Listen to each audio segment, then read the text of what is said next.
So our last week on squat, we'll be using our kettlebells.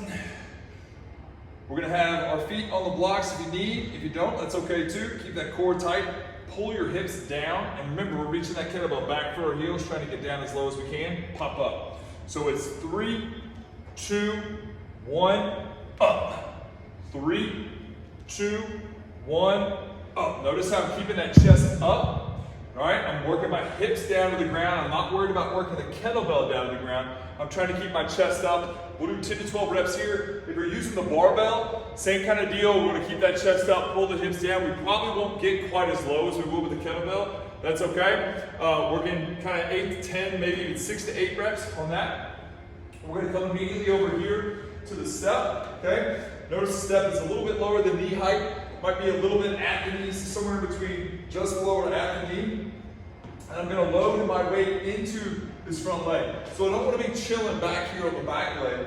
I'm gonna be up in the front, explode up, explode up. As soon as that foot hits, I'm going back up and I'm keeping my weight in this front leg. I'll do 8 on this side, and then I'll switch over and I'll have 8 on the other side. I'll need my heart rate to come back down because I'm going into a heavy squat. When we do those squats, we're not trying to just feel good, we're trying to really push that weight. If you can go more weight, get more weight. On the bar, on the bell. So we're gonna rest for about 2 minutes, 3 minutes even, after we come off these jumps. Into our next set of heavy squats, we have 4 working sets. So you'll have a few warm-up sets to ramp up into it. Get used to this movement, warm up, get your body used to the weight on the squat, and then we'll get into 4 solid working sets. All right, for our next set, we're gonna be in a bridge press. So we're gonna have a single kettlebell. All right, we're gonna bridge up. So we wanna make sure that our hips are up. We're always driving our hips up, and these feet are active. I'm pulling them back. So I'm very active in my butt, my hamstrings, that whole posterior chain. All right, I'm gonna press up and then pull straight down. Notice how my forearm stays vertical, and I press straight up. I keep this weight above my chest. I don't let it drift back up here over my face. I just press up and I pull straight down. I'm gonna get 8 to 10, then I'll switch. When I switch low. So drop it to your chest, come here, then we're back up in our bridge, active with the legs, pulling our feet back, but they're not moving anywhere, and then drive it up, press down, drive it up, press down. We do not want to switch up here. That weight falls and crushes your face. It's lights out, it's nighttime, okay? So bring that weight down here, transfer over where it's safe, and then go back up and press. From there, we're gonna line up heavy to light dumbbells / kettlebells. So I've got a heavy end, then I've got 10 pounds less, 10 pounds less, okay? So you need to have 3. I've got 4 out here because we're kind of doing a big range for folks. But what we're gonna do is sit down into a low row. So notice that I'm not here with my legs straight.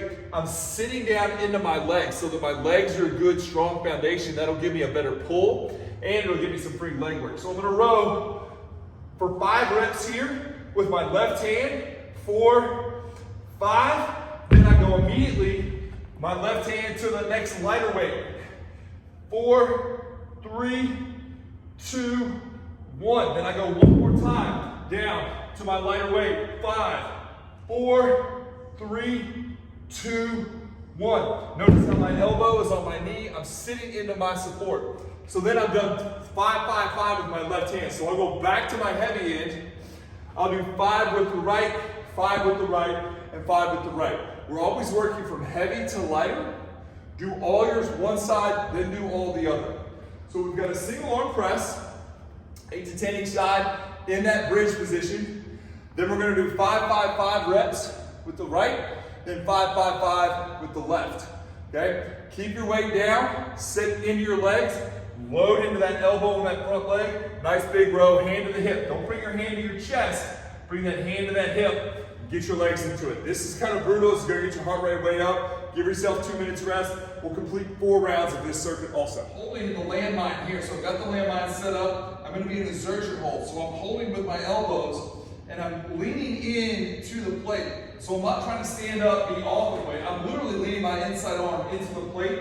I'm going to step back with my inside foot, loading my nose, knee, toe here, driving up. Step back, up. Step back, and I'm driving up with the outside of the hip, pushing the inside of this foot down. So the inside of my left foot, drive up through that toe, and then back down. We're going to do 10 on each side.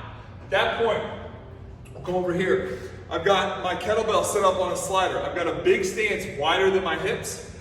I slide down into one side. I'm keeping my chest up and I'm pulling from the long side over. So I'm not moving with my upper body, I'm pulling with my lower body. And I feel that pressure wave go through my pelvic floor as I transition across, keeping my chest up. And I'm going real slow and smooth. Pushing this foot inside of this toe here into the ground. Now I'm going to do the opposite here.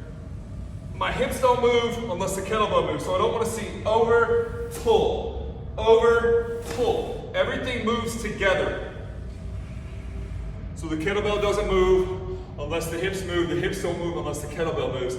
The kettlebell will stay on the ground. So you're just kind of sliding it as it sits on the ground. Don't pick it up. We'll do 10 each side here. 10 each side on those inside foot step backs on the landmine. Take your time with this. We'll run through 4.